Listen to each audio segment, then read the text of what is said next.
Graças a Deus, nós vamos iniciar agora também a nossa aula de filosofia clínica.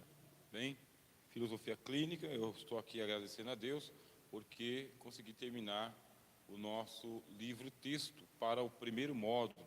Bem, então o primeiro módulo, e esse primeiro módulo ele vai ter aí a duração de 3 meses com a graça e a bondade de Deus. Nós somos aí o Instituto CERD de Educação Formal. Damos uma boa noite a todos aqueles que aqui estão presencialmente e também aos que estão nos assistindo pelo canal Teólogo de Fronteira no YouTube.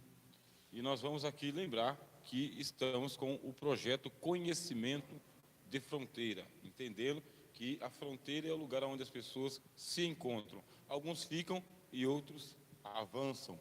Esse é um projeto do Instituto CERD de Educação Formal e a disciplina é Filosofia Clínica.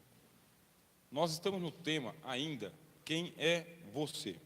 Quantos temas que nós temos aqui para discorrer durante todo o nosso período, tá bem? No módulo 1.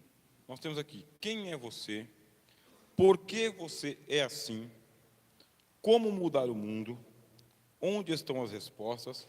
Quando buscar ajuda e o que fazer com a vida. Esse livro aqui, vocês vão querer ler ele numa sentada só. É um livro de 50 páginas, muito bem trabalhado, só que tem alguns pontos aí que são apenas tópicos, quer dizer, precisa da explicação do professor. Tem uma pequena explicação, mas não muita. A explicação é dada aqui em sala de aula. Onde que nós paramos na aula passada? Nesse ponto aqui, ó.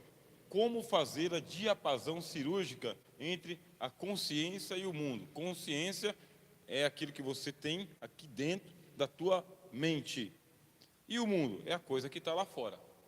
Então, como que fazer esse diapasão entre quem você é e aquilo que você não é, o mundo lá fora? Qual que é a proposta? Você vai fazer isso aí através do pensamento, tá bem? E o que é o pensamento? Vocês vêm comigo lá na página de número 8 e também aqui no slide que está exposto, tá bem? O que é o pensamento? Nós estamos utilizando o livro Grandes Obras Filosóficas de Will Durant. Will Durant foi um grande filósofo, bem? Um forte filósofo. Nem todo mundo vai gostar de Will Durant, mas isso não vai tirar o mérito de quem ele foi e o que ele escreveu. Então, o que o Will Durant diz para nós? Através do pensamento, nós vamos fazer esse diapasão. O pensamento vai servir como o seu instrumento para poder te dar uma autoidentidade. Quem você é, afinal de contas? Então, o que diz aí o Will Durant? O que é o pensamento?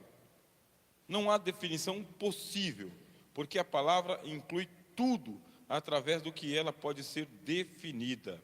É o fato mais imediato que conhecemos e o último mistério do nosso ser. Todas as realizações humanas nele encontram a sua fonte e a sua meta. O surto do pensamento constitui a grande virada do drama da evolução. Foi presumivelmente numa emergência terrível que o humano racional apareceu. O pensamento é a força inventiva, surge no mundo. Foi o pensamento que nos ergueu, passo a passo, penosamente e por tentativas, a um poder maior e a uma vida mais alta. Will Durant, 1968.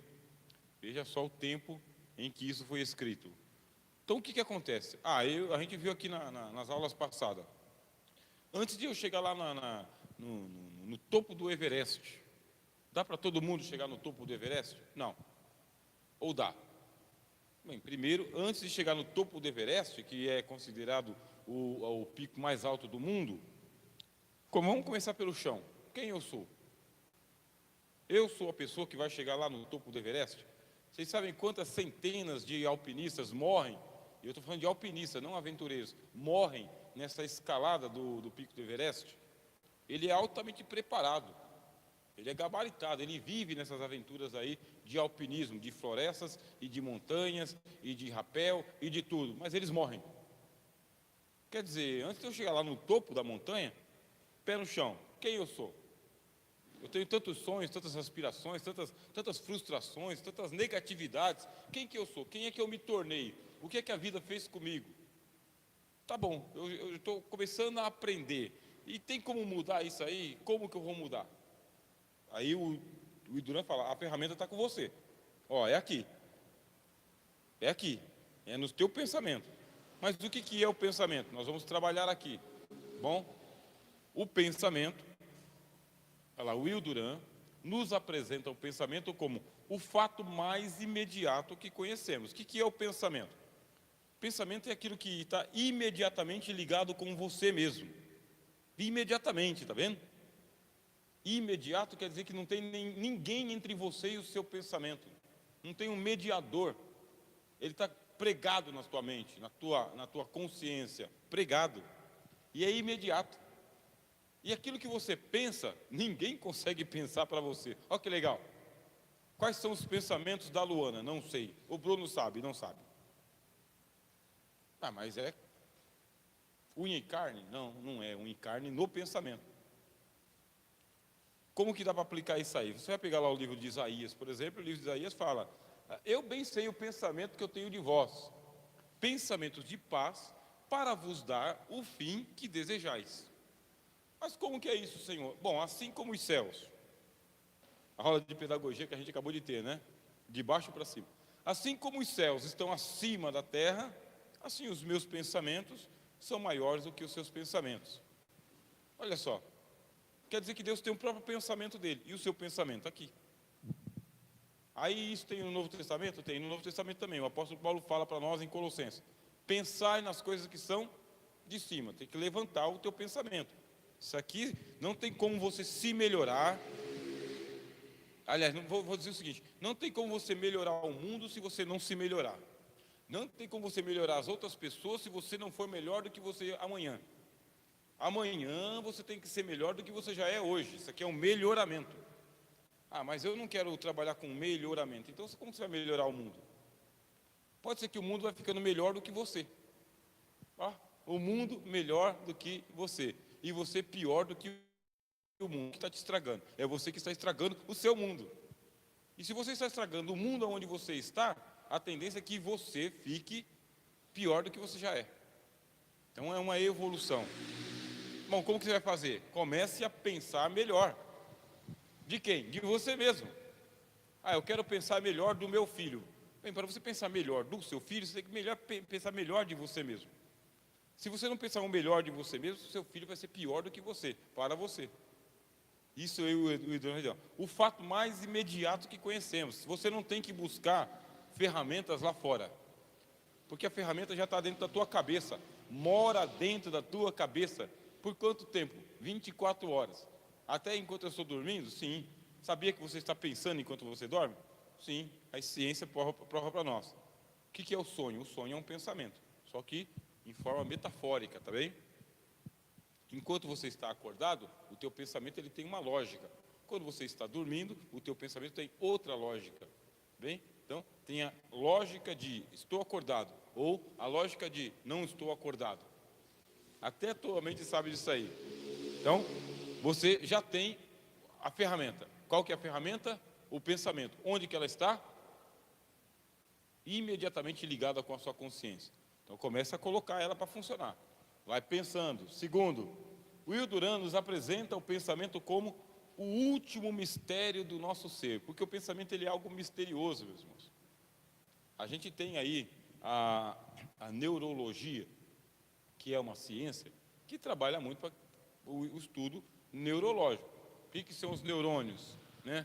O que são os neurotransmissores? Aí eles vão fazer as ilustrações para a gente entender que os neurônios, eles se comunicam uns com os outros. Como? Eles mandam ondas, sabe, magnéticas, elétricas, neuronais, um para os outros. E um neurônio conversa com o outro na linguagem dos neurônios. Que legal. E por quê que ele tem que falar na linguagem dos neurônios? Porque ele não precisa falar na linguagem das células. Ele quer ser entendido pelo outro neurônio. Então ele vai falar na linguagem dos neurônios. E são milhares e milhares e milhares de neurônios interconectados por essa rede de neurotransmissores. É isso que eles vão dizer. Bom, Nós temos um mistério morando dentro de nós. Então, se é mistério, por mais que você e eu comecemos a estudar o pensamento agora, a gente não consegue decifrá-lo por completo. Quer dizer, você tem um cara misterioso morando dentro da sua cabeça. Eu não sei muito bem o que é que eu estou pensando, eu sei que eu estou pensando. Pode ser? Pode ser. Hoje, por exemplo, eu tive um sonho. Então, eu sei que o meu sonho, ele é o meu pensamento dentro da lógica de que eu estou dormindo. É uma lógica que eu tenho que entender dentro do sonho. Então, dentro do sonho, o que vai acontecer? Eu vi mala de viagem, eu vi supermercado, eu vi mexerica, olha só, dentro do sonho. Eu vi vaga de carro dentro do meu sonho, vaga de carro. Eu vi crianças, eu vi arma de caça dentro do meu sonho, eu vi um esquadro, estava tudo lá. Agora, o que fez o meu cérebro? Ele começou a juntar essas coisas que já está no meu consciente. Eu sei o que é um esquadro, eu sei o que é uma mala de viagem, eu sei o que é uma vaga de carro, eu sei o que é uma arma de caça, no meu mundo que eu estou acordado. Mas agora eu fui dormir. E o meu subconsciente quer conversar comigo até dormir, não é só mas que coisa, né? O cara não sabe que você está dormindo. O cara sabe que você, não, ele sabe que você está dormindo, mas ele fala, mas eu quero conversar com você. Mas não tem outra hora para você conversar comigo, não. É que quando você está acordado, você não conversa comigo. Sabia? Você não conversa comigo quando você está acordado. Você fica pensando em outras coisas.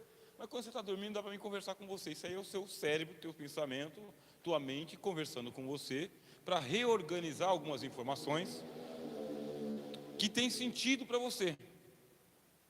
Mala representa o quê? Opa, viagem.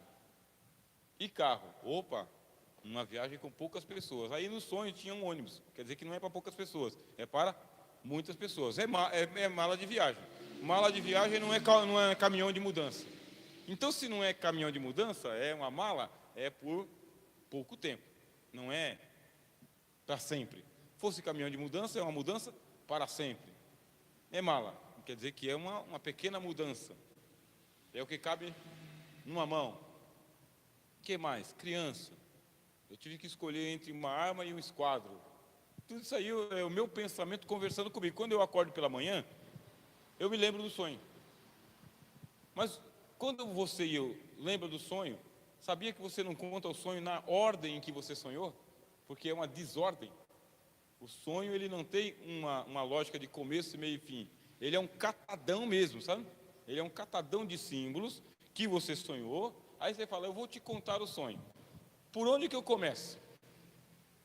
Por onde você vai começar a contar o sonho? Você vai contando ele por partes. Eu lembro disso, eu lembro daquilo, eu lembro daquilo. Aí você vai criando um discurso, uma lógica para o seu sonho, tá bem? E aí você vai entendendo o sonho com a lógica que você vai contando. Olha o teu pensamento. Decifrou o sonho? Não. Por que não decifrou o sonho? Porque ele está no mundo dos mistérios. Aliás, o pai da psicanálise, o considerado pai da psicanálise, chamado Sigmund Freud, tá bem? Sigmund Freud, chamado pai da psicanálise. Eu posso falar dele aqui livremente, porque aqui é filosofia clínica e na filosofia a gente pode falar de todo mundo, tá bem? Então o Sigmund Freud, ele vai dizer para a gente, ele escreveu um livro chamado O Livro dos Sonhos. O que é o Livro dos Sonhos? É o seu subconsciente conversando com você. Então, quando você dorme, o subconsciente, ele sobe, tá bem? Ele sobe, sabe a linguagem de computador? Subiu o programa? Subiu. Subiu o programa? Não subiu. Então, na noite, quando está dormindo, seu subconsciente assume, ele sobe, aí ele sobe com toda aquela bagagem do consciente. Mas ele sobe numa linguagem metafórica. E nessa linguagem metafórica, é você tentando conversar com você mesmo. Eu vou dar um exemplo para vocês. As pessoas que aparecem no seu sonho, quem são? Essas pessoas que aparecem no seu sonho, é você mesmo. Não, era minha avó, mas é você. Mas é meu filho. Não, mas não é seu filho, é você. Uma vez uma mulher contou para mim o sonho de que alguém estava mexendo na filha dela, que estava recém-nascida. A filha dela era recém-nascida e tinha um homem que foi lá, se aproximou do berço e estava mexendo na filha, molestando a filha dela. Aí ela me perguntou, o que isso significa? Será que a minha filha vai ser molestada? Aí eu disse, olha, eu não vou nem chutar, eu vou ser direto com você, você foi molestada. Aí ela se espantou. É verdade, eu fui molestada. Ela tinha sido molestada. Então, o que acontecia? A criança não era a filha dela, era ela. Mas aquilo estava lá traumatizado no subconsciente dela. E agora ela está projetando isso aí para a filha dela que vai nascer depois. Então, no seu sonho, de acordo aí com a psicanálise, aí tem um outro psicanalista chamado Jung, tá bem? Jung, você tem o Sigmund Freud e você tem o Jung. Aí o Jung vai dizer o seguinte: existem arquétipos no nosso inconsciente coletivo. O que é o inconsciente coletivo? Ele vai dizer para a gente o seguinte: existem símbolos que foram criados pela nossa sociedade. Nossos pais, nossos avós, nossos tios, nossos irmãos. Estes símbolos formam um inconsciente. Então esse inconsciente coletivo vai passando de pessoa para pessoa. Então nesse sonho que eu falei para vocês aqui, aí eu acabei de sonhar com a minha avó. Mas não é a sua avó, é você. Mas por que eu tenho que usar a minha avó? É porque o teu cérebro está usando a sua avó, que é um símbolo para você, de autoridade, de respeito, de carinho, de saudade, e ele está transmitindo uma mensagem para você como se fosse ela, mas não é ela, é você conversando com ela como se você fosse ela. Olha que legal. E assim pode aparecer a tua mãe, pode aparecer o seu desafeto, né? Desafeto. Quando eu trabalhava na grande empresa que eu falei para vocês, eu tinha sonhos com o meu gerente. Com o meu gerente. Puxa, que negócio mais chato, né? Você trabalha de domingo a domingo com o gerente e quando vai dormir você sonha com o seu gerente. Não tem nada mais. Aí você chega no outro dia e fala: ô cara, eu sonhei com você. Epa! Então é isso. Mas o que acontece? É porque o gerente, ele era para mim um símbolo dentro do meu arquétipo, tá bem? Ele era um símbolo de um orientador profissional. Então o meu subconsciente usava ele como símbolo para poder me dar umas orientações, porque eu precisava de uma organização em algumas coisas que não tinha nada a ver com a empresa. Era a minha vida, era a vida com a igreja, enfim, era a vida fora do mercado onde eu trabalhava. Mas o meu subconsciente falava: qual que é o melhor símbolo que existe na cabeça desse cara aqui para ele conversar sobre organizar a vida? É esse aqui, é o gerente dele.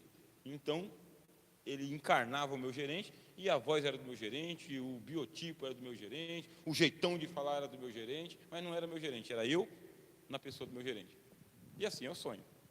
Então, nem sempre essas revelações que nós temos são revelações de fora, do divino. São revelações da sua própria subconsciência. Tá? É chamado de subconsciência porque você está dormindo. Você não fica conversando com o seu subconsciente. Você vai enterrando ele lá. Mas de vez em quando ele tem que chamar a sua atenção. Opa, eu estou aqui, deixa eu conversar com você. Então, é um mistério? É.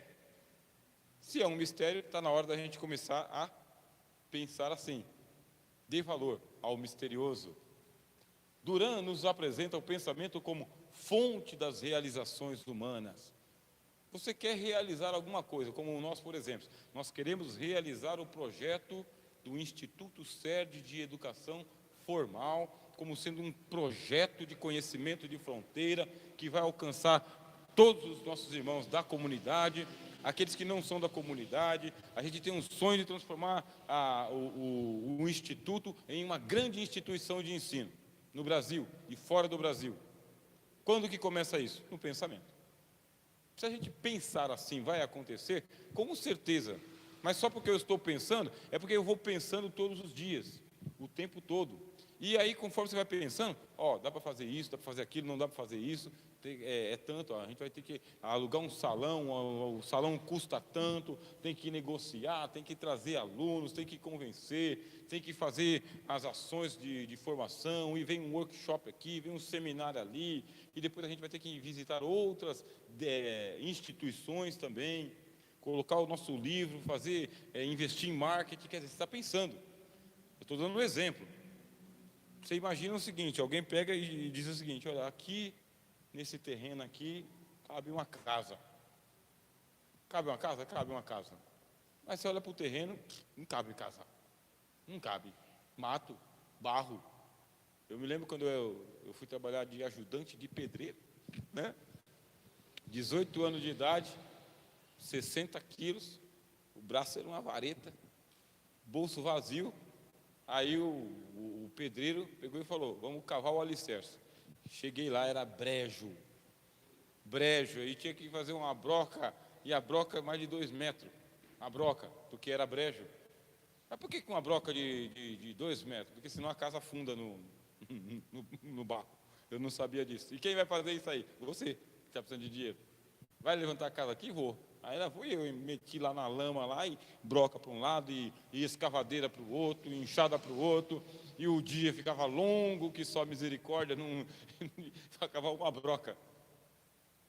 Bom, questão de 1 mês depois, a ferragem estava toda lançada, concretado, nem lembrava tanto daquele barro, e depois de questão assim, de 3 meses, ponto de laje. Ponto de laje. Então alguém chega no terreno e fala, vou construir uma casa aqui. Como que faz? Tem que pensar. Tem que pensar nas ferramentas, tem que pensar na ferragem, no concreto, na betoneira, nos ajudantes. Depois vem a parte aí da fiação elétrica, para depois vir a questão aí da batelagem, para depois vir a questão de pintar as paredes e a decoração. Então o Will Durant está certo? Está certo. Ó. Ele é a fonte das realizações. Ele é o que? É a fonte. Está vendo? É a fonte, tem que ter fonte. Se você não começar a pensar nas realizações, não vai se realizar. Aquilo vai se realizar porque você está pensando de dia e de noite naquele negócio que você precisa fazer. Qual que é o tema da nossa aula? Quem sou eu? Eu sou o que eu penso. Então alguém que nem o Santos Dumont. Santos Dumont, ele pegou os projetos da Idade Média do Leonardo da Vinci. E o Leonardo da Vinci, ele desenhou lá mais de 100 esboços de avião, só que os aviões de Leonardo da Vinci nunca levantaram o voo. Eram máquinas de voar que nunca voaram. Tinha alguma coisa errada ali. Tinha alguma coisa errada. Aí o Santos Dumont pegou os projetos do Leonardo da Vinci, só que agora já tinha uma outra engenharia, já tinha uma outra ciência. Então, você está pensando em fazer alguma coisa. Você vai conseguir fazer sozinho? Não. Você vai ter que ter ferramenta, gente que te ajuda. Você vai atrás daquilo que já existe para que, a partir daquilo que já existe, você vai fazer aquilo que não existe ainda. Tá bom? Você não precisa começar do zero. Brunão, você não precisa começar do zero. Por que você não precisa começar do zero? Porque já tem um monte de coisa aqui que foi feita, que é só você montar o quebra-cabeça. Então tem que... O Adriel, meu filho, por exemplo, ele quer desenhar os quadrinhos aqui no dia do workshop. Então ele colocou na cabeça dele que as crianças e os pais eles vão querer comprar os quadrinhos dele, porque ele é um desenhista. E na cabeça do Adriel ele é um grande desenhista. Aí eu vou ver os desenhos dele, realmente ele faz desenho que eu não sei fazer. De jeito nenhum, não consigo fazer. Mas ele não precisa começar do zero. Já tem o papel, já tem o lápis, já tem a tinta, já tem a tela. O que tem que fazer? Tem que juntar todo esse material aí e realizar. A mesma coisa. Uma certa vez uns irmãos falaram o seguinte, olha, a gente não consegue fazer culto ao ar livre aqui porque não tem energia elétrica e a gente gostaria. Aí eu falei, nós vamos fazer o culto ao ar livre aqui. Mas não tem, a gente não tem um gerador, não tem energia elétrica. Aí eu peguei e falei, ó, traz a caixa de som que a gente vai fazer. O importante é ter as pessoas. Irmão, eu era o quê? Eu era diácono, bem? Estava na diaconia. Então, na igreja que eu estava, é diácono, presbítero, evangelista e pastor. Então, eu estava na diaconia. Aí, eu juntei os irmãos lá que queriam, chegou todo mundo. E aí, pastor, está aqui a caixa, está aqui o microfone aqui. E agora? O senhor trouxe a extensão? Trouxe. Então, daqui. Peguei, entrei no prédio, saí batendo de porta em porta e fui lá no quarto andar e falei, você pode me emprestar sua energia elétrica por 2 horas, que eu vou fazer um culto aqui embaixo? Aí a pessoa olhou para mim assim, posso. Você tem a extensão? Eu falei, está aqui a extensão. Jogou pela janela e fizemos um grande culto ao ar livre. Então o que acontece? É a fonte das realizações. Você vai realizar porque você está pensando. Ao invés de você ficar focando no problema, porque o problema é problema, por isso chama-se problema, tá bem? Você vai focar em como resolver esse problema. Aí o teu cérebro, muito amigo seu, o teu cérebro é teu amigo, tá bem? É o teu parceiro, trabalha ao seu favor, ele vai te dar 2 ou 3 ou 4 alternativas. Testa as 4. Ele te deu 4 alternativas, 4 caminhos, 4 jeitos de fazer. Testa as 4, uma das 4 pode dar certo. Não deu certo nenhuma das 4. Aí teu cérebro fala, então, vamos pensar na 5ª alternativa. Ele está aí para isso, tá bem? O Will Durant nos apresenta o pensamento como a meta dessas realizações. E por que a meta, meus irmãos? Porque tudo que você vai fazer, existem etapas. E a palavra meta, lembra metade, está vendo? Metade. O que é meta? Meta é a ilha de descanso. Você começou num grande projeto, num grande empreendimento, você está sonhando com aquele negócio, com aquela realização, você acha que vai dar certo, que vai chegar lá. Mas você vai chegar de uma vez só? Não, isso aqui é uma viagem longa. Então, se é uma viagem longa, para descansar. É o que a gente chama de balanço. Faz o balanço. Você está fazendo o que você está fazendo. Para na metade e faz um balanço. Continuo fazendo do jeito que eu estou fazendo? Não, muda tudo. Então muda tudo. Muda tudo. Não, muda algumas coisas. Para isso serve o balanço. Então, quando eu trabalhava nessa grande empresa, todo mês a loja fechava. Ela fechava durante o dia? Não. Por quê? Porque vai perder dinheiro. Fecha quando? De madrugada. Todos os líderes, uma semana antes, arrumam estoque. O que o líder faz? Pedido e arruma estoque. Pedido e arruma estoque. Por quê? A gente vai fechar a loja às 10 horas da noite, os clientes vão embora, vai chegar aqui uma equipe, que é a equipe do inventário, com as suas maquininhas, vão escanear o depósito, e você, líder, vai fazer o quê? Colocar a mão no bolso? Não, você vai ficar em cima. Você vai coletar os relatórios, vai saber quanto tem de mercadoria, quanto foi vendido, e aonde foi parar essa mercadoria que não está nem no estoque e nem foi vendido. Roubaram, quebrou.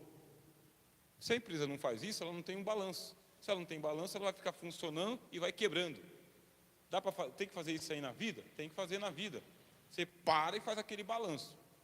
Não, isso aqui tem que ir imediatamente. Uma vez o pastor João estava contando aqui a decisão que ele teve que tomar por causa que o negócio estava degringolando, estava levando para a bancarrota. Vou parar. É um grande sonho, é um grande empreendimento. Agora estou com um novo projeto. Eu tenho que escolher entre esse projeto e esse projeto aqui. O que eu faço com esse aqui que não está mais dando certo? Não está mais encaixando? Eu vou tomar algumas decisões. E tomou as decisões que foi a das melhores decisões.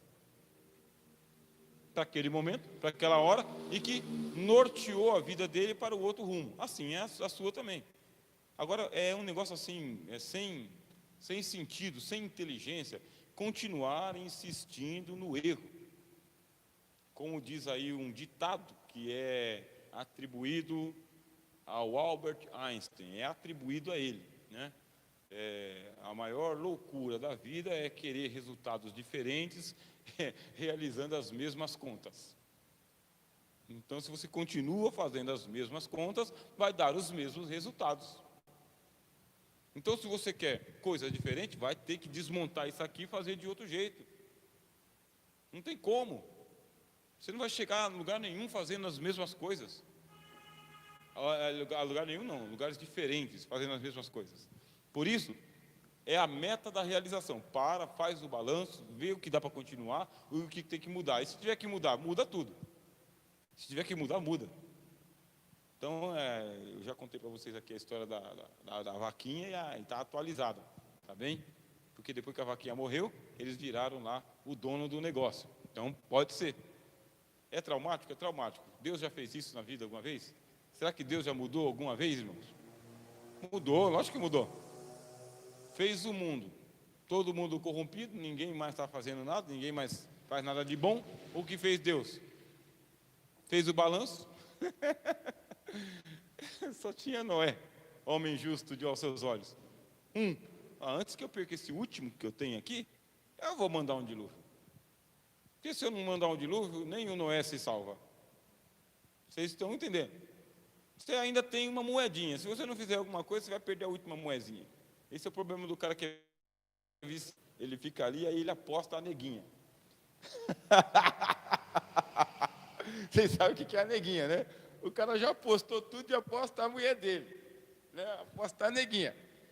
E perde a neguinha. Pronto. Eu lembro quando eu era adolescente que eu fui na rinha de galo. Né? Você vai na rinha de galo, aí eu apostei no galo lá chamado Dragãozinho. Era a época do filme O Grande Dragão Branco, né? Que passava toda semana na TV.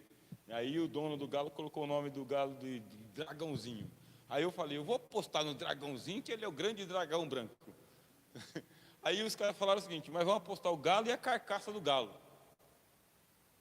Eu não sabia o que era isso, mas falei, tá bom, peguei meu dinheiro e apostei no galo e na carcaça do galo. Aí colocaram um galo para brigar com o outro lá, era um galo preto, e o galo cego de um olho e manco de um pato. É pato pé, né? É pé de galo, né? Acho que é pé que fala que faz pé de galinha, né? Então tava cego e mancando assim, o galinho preto, né? Aí eu falei, tá no papo, rapaz, meu dragãozinho vai acabar com esse galo preto aí, ó. 2 esporadas. Aí pegou as esporinhas assim, ó, colocou na espora do galo, aí começou a atiçar um com o outro assim, né? As penas levantou, aí soltou os 2 galos. Começaram a ciscar de um lado para o outro, cisca de um lado para o outro, não sei o quê. De repente, não sei o que aconteceu, que o galo preto pegou, deu 3 esporadas no dragãozinho. 3 esporadas. Aí caiu o dragãozinho lá, e ele ainda pegou a patinha manca dele e colocou na cabeça do dragãozinho assim, e ficou dando volta assim, ó. Que desaforo. Que desaforo. E aí eu perdi o meu dinheiro, o cara perdeu o galo dele e a carcaça. E a aposta todinha. Perde tudo. Aí depois eu fiquei pensando, não é por que o galo preto estava manco e cego? É porque ele era muito bem treinado, então ele era um campeão de briga, aquele galinho. E o cara colocou o melhor galo dele para brigar contra o inexperiente dragãozinho. Quer dizer, já que vai apostar, não aposta a carcaça não. Leva a carcaça para você treinar, porque o outro não ganhava. Então tem gente que é o seguinte, está perdendo tudo, está vendo que está perdendo tudo, nada está ficando na mão dele, mas ele continua apostando. Faz o balanço. Tá? Faz o balanço. Você fazendo o balanço, você vai descobrir que no teu pensamento existe a hora de você fazer a realização pela meta. Deixa eu ver aqui. Deixa eu voltar aqui os meus slides. Porque a gente já está quase chegando no nosso ponto. Então, é a meta das realizações. Aprendeu essa lição aí? Quem é você? Você é uma pessoa que está apostando. E se você está apostando, não aposta a neguinha. Porque se você perder, o outro vai levar a neguinha para casa. Então é isso. Não aposta tudo. O que mais que o Will Durant fala para a gente? O Will Durant, ele nos apresenta o pensamento como o surto da virada evolucional. E por que o surto, meus irmãos? Ponto de número 5. Por que o surto? Porque de vez em quando você precisa enlouquecer. Você é Jesus, Jesus de Nazaré. Aí quando você tinha 12 anos de idade, você foi no templo de Jerusalém. Curral, cambistas, vendedores, ficam carregando vaso para lá e para cá, um desrespeito com a casa de Deus. Parecia um mercado, não parecia a casa de Deus. 12 anos Jesus foi, ouviu aquilo. Aí você imagina, 13 anos ele foi de novo, 14 anos foi de novo, porque todo ano tinha que ir para o templo. 15 anos ele foi de novo, ficou 18 anos indo para o templo de Jerusalém. E vendo aquele boi, vaca, pombinha, rolinha, mesa de cambiadores. Chegou a hora dele começar a pregar o evangelho. Primeira vez que ele vai para Jerusalém, com os discípulos dele. Chega no templo, aí diz o evangelho, que ele chegou empurrando mesa, virando mesa, abrindo os currais, proibindo todo mundo de andar no templo, e dizendo, vocês transformaram a casa do meu pai em mercado. Aí ele fez isso no primeiro ano. Segundo ano não fez. No terceiro ano ele fez de novo. No terceiro ano ele chegou, entrou, estava todo mundo de volta lá, porque da primeira vez não adiantou. Aí a Bíblia diz que ele fez um azorrague, e derrubou as mesas de novo, e abriu os corrais de novo, e enfrentou todo mundo de novo, e disse o seguinte, vocês ficam aqui, ó, que nem uns ladrões de rapina aqui, ó, transformando a casa do meu pai em mercado. E aí ele proibia as pessoas de carregarem os vasos. Quer dizer, de vez em quando tem que dar uma surtada, irmãos. Tem que dar uma surtada. Por quê? O pensamento ele é o surto da virada evolucional. Você vai só aceitando de boa, só que água mole em pedra dura, tanto bate até que fura. Você vai suportando aquele desaforo. Você vai suportando aquela folga, vai ser suportando, sabe? Suportando. Tem uma hora que você quebra. Você quebra. Você está quebrado emocionalmente. Está engolindo sapo o tempo todo. Você é o burro de carga da família. É isso. Você é o panaca do jogo. Todo mundo faz sainha em você, todo mundo faz sainha em você, todo mundo faz sainha em você. Você não sabe usar o corpão que você tem? Então, o surto lógico, a gente não está aqui pregando a violência, meu irmão, mas a virada. Que tipo de virada? A virada evolucional. É quando você se revolta com um bobão que você é na turma. Tem que virar? Tem que virar. Eu gosto de contar as minhas experiências, que é que eu tenho, né? Então eu apanhava. Eu era do tamanho do Adriel assim, aí eu cresci apanhando na escola. Cabelo escorridinho pro lado assim, né? O mais inteligente da turma. Aí os moleques ficavam me zoando. E eu apanhava quando ia para a escola. Apanhava, né? Eu apanhava quando ia para a escola, eu tinha medo de ir para a escola porque eu ia apanhar. Os moleques sabiam que eu ia apanhar porque eu tinha medo de brigar. Eu tinha medo de brigar, irmão Anderson. Eu tinha medo de brigar e dar um soco e sair sangue do adversário. Olha o medo que eu tinha. Só que eu era valentão. Eu treinava comigo mesmo, Kung Fu, Karatê, que eu assistia bastante desenho do Jaspion, Flashman, entendeu? Bruce Lee. Mas quando eu ia para a escola, eu apanhava. Aí eu resolvi que eu não ia apanhar mais, eu comecei a andar com um amigo, que ele era negro e ele era 2 vezes mais alto do que eu. Aí eu ficava do lado dele. Ninguém mexia com ele, só que ele ia para a casa dele e eu ia para a minha. E aí? Aí teve uma vez que tinha uma menina lá, que ela andava com os molequinhos, sabe? A menina era desse tamanho, com os molequinhos, me pegaram, me amarraram no poste, rapaz, e me bateram. Mas me bateram. Aí eu cheguei em casa, meu pai falou assim: rapaz, até quando você vai apanhar? Pega um cabo de vassoura e arrebenta na cabeça dessas. Nós não ensinamos a violência, né? A gente é quase Mahatma Gandhi, a não violência, né? Mas eu falei o seguinte: é por aí mesmo, né? Eu acho que eu não vou mais apanhar, não. Não vou mais apanhar, não. Aí o moleque chegou um dia, aí ele começou a me chamar de alguns nomes assim que sempre chamam os meninos que não brigam, né? Então, começou a me chamar dos nomes bem assim, diminutivo mesmo, sabe? Bem diminutivo. Aí ele chegou, pegou a mão dele assim, passou a mão em mim assim, me levantou, rapaz. Fez assim, ó. Ixi, rapaz, céu. Aquele dia foi o dia do surto. Porque assim que ele virou, que ele encheu a mão, que eu levantei assim, eu virei também. Aí eu virei, peguei ele pela garganta assim, ó. Aí eu me lembrei de todos os golpes de karatê. Comecei a apertar o pescoço dele assim. Pois é, comecei a apertar. Aí eu comecei a dizer para ele assim: aí, maluco, sai da minha área. Não passa a mão em mim, não, mano. Aqui, minha mãe limpou. Não é para vagabundo ficar passando a mão, não, que não sei o quê. Falei um montão para ele. E manda recado lá, meu. Pode mandar recado lá que o negócio aqui vai virar, meu. Aí quando eu soltei ele assim, ele estava todo que nem um galo morto. Aí ele foi buscar os amigos. Os amigos vieram atrás de mim. Aí eu peguei e falei: se eu arregar agora, eu vou apanhar amanhã. Então eu vou aproveitar que eu estou com o sangue fervendo, sair, né, magrelinho, 50 quilos, sem camisa. Então, você bateu no nosso mano, eu falei: bati nele também. Bati nele sim, ninguém vai colocar mais a mão em mim, não. Nós vamos arrebentar você. Então, eu vou pegar um por um. Só vou pegar um por um de vocês. Aqui acabou a folga de vocês. Vai encontrar outro otário. Não vai ser mais aqui, não. E não deu outra, que a notícia espalhou, que eu tinha reagido uma vez. E aí, sabe qual que é o detalhe? Depois daquele dia, eu me tornei valentão. Briguento e só misericórdia. Comecei a brigar com todo mundo, encarar todo mundo na escola. Aí quando todo mundo percebeu que eu encarava, pararam de me provocar por achar outra pessoa para poder provocar. Eu estou contando isso aqui, é lógico, eu não estou preconizando, vamos bater nos valentões. Mas é esse negócio, de vez em quando você tem que se revoltar com você mesmo. Se você não se revolta com você mesmo, sabe? Vai aceitando o tempo todo. Isso aqui é assim mesmo, esse tempo é assim mesmo, vende-se boi, galinha, vaca, pato, sabe? É desse jeito aqui, aí isso aqui só vai piorando.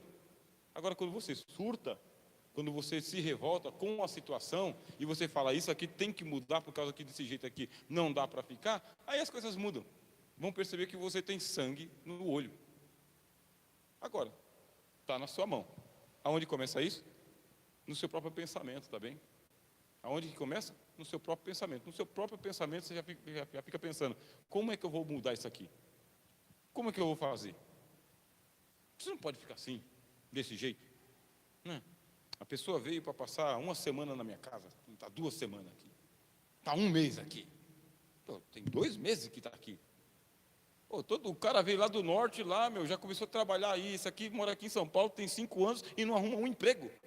E está vivendo às suas custas. Ah, mas aqui é o meu cunhado. É o seu cunhado, é o irmão da minha esposa. Então, como vai ficar? Unir-se a sua esposa e serão 2, uma só carne. Essa casa aqui é para mim e meus filhos, e a minha esposa e meu marido. Pronto. E esse outro aqui vai casar e vai arrumar a mulher dele. Ah, mas é que A Coitado é uma série que tinha na TV antigamente. Isso é A Coitado, né? A Filó. Então, o Will Duran nos apresenta o pensamento como uma emergência terrível. Também dá para terminar hoje, tá? Vou ser rapidinho. Uma emergência terrível. Por que emergência terrível? Meu irmão, não tem coisa que não dá para você adiar. Não dá para adiar. É uma emergência. Se é emergência, meu irmão, é porque estava lá embaixo, entendeu? Aí veio, emergiu, subiu. O problema apareceu. Ah, vou resolver esse problema amanhã. Nem tudo dá para resolver amanhã. É emergência, tem que levar lá para a enfermaria. Por isso chama-se emergência. Então você leva para a enfermaria. Então aquilo que é emergente na sua vida, aquilo que está surgindo na sua vida, trata como emergência. Está surgindo. Porque tem gente que a gente viu aqui na palestra passada, né? Fica tendo problemas de estimação, né, meu? Vai criando problemas de estimação. Eu gosto tanto desse problema aqui, né? É o bichinho virtual. Não tem que ter problema de estimação. Tem que pegar o problema, dar uma olhada para ele e falar o seguinte: isso aqui tem que ser resolvido, é prioridade. Até que eu gostaria de ir pescar, mas vou ter que resolver isso aqui, porque senão eu não vou conseguir pescar ninguém. Nada. Não, então você vai pescar e quando você voltar o problema já está maior ainda. Já virou uma arruaça só. Então, se o negócio é emergência, olha lá, o pensamento ele é uma emergência terrível, porque ele começa a acender a lâmpada vermelha. Aí você não prestou atenção na lâmpada vermelha, ele começa a gritar na sua frente igual o burrinho de Shrek. Sabe o burrinho de Shrek, né? Quem é que eu vou levar? Eu. Tem mais alguém? Não, eu. Leva eu. Esse aí é o seu pensamento. Ele fica assim, acenando para você, ó, aqui, ó, é aqui o problema, tá vendo? Aqui, presta atenção aqui, ó, faz aqui, ó, resolve aqui, ó, concentra, porque é a hora de fazer isso daí. Ah, não, eu vou ignorando, você vai administrando um problema eterno e esse problema vai assolapar a tua vida, tua existência. Casamento, profissão, está dentro do seu ambiente de trabalho e se o problema está te afetando, é seu, está te afetando, está acabando com o seu humor, está acabando com a sua rotina. Você teria que chegar lá às 8 da manhã e ir embora para casa às 4 da tarde.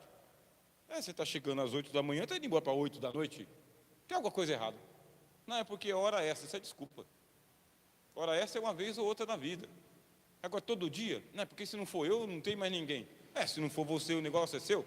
É do patrão. Então, ó, fiz aqui, bati o ponto, problema aqui, está resolvido. O relatório é esse aqui é o causador do problema, tem que fazer isso aqui, porque a minha família está me esperando, minha igreja está me esperando, minha pescaria está me esperando. Agora tem gente tão envolvida com os trabalhos dele, com os problemas dos outros, que não resolve nada, nem os problemas dele e nem os dos outros. Então, pensamento, ele é uma emergência terrível, tá? Ó, a palavra terrível aqui, ó. Se você não resolver, ele vai ficar te culpando. O senhor sabia disso? Se você não resolver, o teu problema vai falar para você o seguinte: a culpa é sua. Como assim a culpa é minha? Lógico, a culpa é sua, falei para você. Eu não falei antes? Quanto tempo eu venho falando isso aqui, você não tomou nenhuma decisão? Você deixou acontecer, deixou aumentar, aí era um dragãozinho, agora é um dragãozão com 7 cabeças. É uma hidra. Will Duran nos apresenta o pensamento como uma humanização racional. E por que uma humanização racional? Deixa eu dizer para os irmãos aqui, é tudo humano, tá bem? Teve um filósofo chamado Friedrich Nietzsche, ele escreveu um livro chamado Humano, demasiadamente humano. Todos os problemas que você tem na sua vida são da ordem do humano. É o diabo, o capeta, Satanás, Beelzebul, o inferno inteiro. Mas como que é isso aí? Tem asas? Não. Tem chifre? Não. Tem rabo? Não. Tem bafo de enxofre? Não. Qual que é o problema? Não, mas só pode ser de origem satânica, mas qual que é o problema? Porque vai ver que é no mundo físico mesmo. É no mundo físico. Então, se é no mundo físico, é humano. O apóstolo Paulo, escrevendo aos Coríntios, ele fala: não sobreveio sobre vós tentação, senão humana. Não é uma coisa assim, fora do comum. O apóstolo Pedro fala: o mesmo que acontece com você, acontece no mundo inteiro, com todo mundo, os seus irmãos. Tem um monte de gente padecendo pelo que você padece também, e que está atrás de solução. Então está na ordem do humano. E se for sobre-humano, o que é o sobre-humano? Realmente seria uma invasão alienígena, tá? Os alienígenas chegaram, aí não dá para resolver. Um dia desse estava orientando uma pessoa que disse que teve um sonho. Aí ela teve um sonho e ela disse que ela estava expulsando demônios no sonho. Ela estava expulsando demônios no sonho. Aí eu disse assim: então, esses demônios estão já expulsos. Você não vai enfrentar eles no dia a dia, na força real. Não vai ter uma ocasião de sessão de descarrego que você vai enfrentar o Satanás de frente. No sonho, você estava lá expulsando aquele problema. Lá no sonho. E o problema não voltou mais. Então, às vezes, a gente demoniza o mundo, demoniza as coisas, ou a gente espiritualiza. Mas se você materializar e dizer: isso aqui é um problema que está na minha mão e que dá para você resolver, você vai ver que ele não é tão grande assim ou tão perigoso assim. E, se for grande ou perigoso, você vai precisar de ajuda. Aí vai atrás de ajuda, porque realmente, se for muito grande e perigoso, mas é humano também. E é uma humanização racional. Você vai colocar lá os cálculos matemáticos e vai resolver isso aí aqui. Por isso que é aula de filosofia, tá bem? A aula de filosofia é isso aqui, ó. Vamos colocar as coisas no lugar dela. Oitavo, o pensamento, ele é uma força inventiva. Por quê? Por que inventiva? Porque você vai inventar soluções. Inventar solução quer dizer, você está tanto tempo pensando nisso, e você, como eu disse anteriormente aqui, tentando as mesmas soluções para os velhos problemas. Tenta diferente. Se você tentar diferente, mas ninguém testou, inventa. A palavra inventar é justamente isso aqui. É ver por dentro. Isso é inventar. É trazer o pessoal que inventou a bússola. Quem foi que inventou a bússola? Os chineses. Como que eles inventaram a bússola? Como que passou tantos anos na história da humanidade e nenhum povo do mundo inventou a bússola? Nenhum. Quem inventou? Os chineses. Por quê? Tinham que viajar. Tinham que viajar de dia e de noite, no inverno e no verão. E faltava um instrumento. Então, bateram a cabeça e foram criando os instrumentos e notaram que uma agulha imantada, uma agulha com imã, apontava sempre para o mesmo lado. Mas ninguém nunca notou isso? Que a agulha imantada apontava sempre para o mesmo lado? Não, nunca ninguém notou isso. Aí os chineses notaram. Muito observadores. Olha essa agulha aqui, ó. Eu viro para lá, a agulha está. Eu viro para cá, a agulha. O que é? Vamos atrás disso aqui? Aí chamou-se de norte. Então a bússola aponta para o norte. Inventaram a bússola. E depois que eles inventaram a bússola, ninguém nunca conseguiu vencer o Império Chinês. Sabe quem sempre dominou a China? Os chineses. Não teve nenhum povo que veio de fora, invadiu a China e dominou a China. Não, quem manda na China são os chineses. Já dominaram a Coreia do Norte, Coreia do Sul, mas a China não. Porque inventou um instrumento, que é um instrumento de guerra, tá? A bússola é um instrumento de guerra. Então, força inventiva. Nono, é um surgimento no mundo. O pensamento é o seguinte: você olha para o mundo e fala: eu cheguei. Então o senhor vai lá, irmão Anderson, e fala: eu cheguei. Antes de você chegar, estava tudo bagunçado. Depois que o senhor chegou, o senhor notou o que estava bagunçado e organizou. Aí, depois que você organizou, quem foi que organizou? Eu. Por quê? Porque eu cheguei no mundo. Então, sempre será assim. Você vai encontrar as coisas de um jeito e depois que você colocar a mão, vai ficar do seu jeito. Aí você colocou do seu jeito, aí veio outro e tirou do lugar. O que você vai fazer? Opa, por que o senhor tirou? Quem autorizou? Ah, mas é que eu achei mais bonitinho assim. Mas você pediu autorização para mim? Quer dizer, estava sem fazer nada, ninguém fez nada. Eu vim aqui e fiz, agora você vai bagunçar? Não. Se você quiser o seu, você vai lá e faz antes de eu chegar. Porque o senhor está no mundo. Às vezes, pastor João, o que acontece? A gente vai lá, organiza, os outros bagunçam e a gente não fala nada. Fica reclamando que os outros bagunçaram. Não, chega lá com a força da sua presença e fala, principalmente a questão de instrumentos, por exemplo. Né? Instrumentos. Será que não tem ninguém que toma conta disso aqui? Tem alguém. Quem? Eu. Então, por causa da minha presença aqui, não vai ficar desse jeito. A senhora entendeu?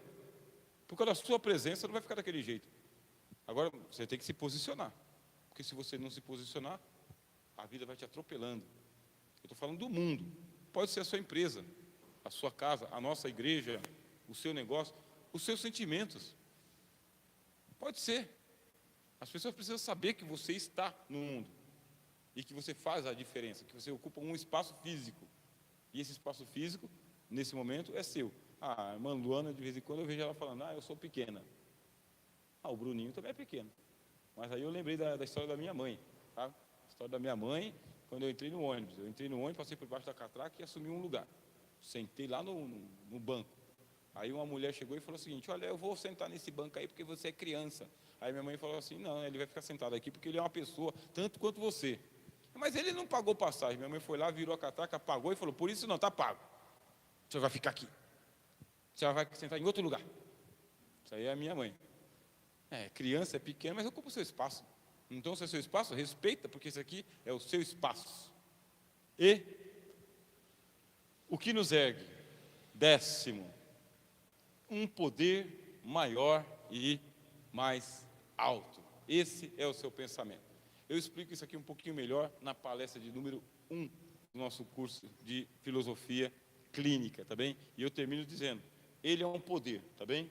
Maior e muito alto. Já está em você, já se move em você, lhe incomoda, lhe empurra adiante e ele é maior do que você possa imaginar. Isso aí é o que nos diz o Will Durant. O que nós veremos aqui na aula da semana que vem? Nós vamos verificar isso na prática, tá bem? Então, semana que vem, vocês vão ler aí no livro texto, página de número 9, tá bem? Isto na prática. Hoje foi só o embasamento teórico. Bom, eu não abri espaço para perguntas, mas eu vou abrir agora, bom? Para quem nos acompanhou pela internet, nós damos aí uma boa noite.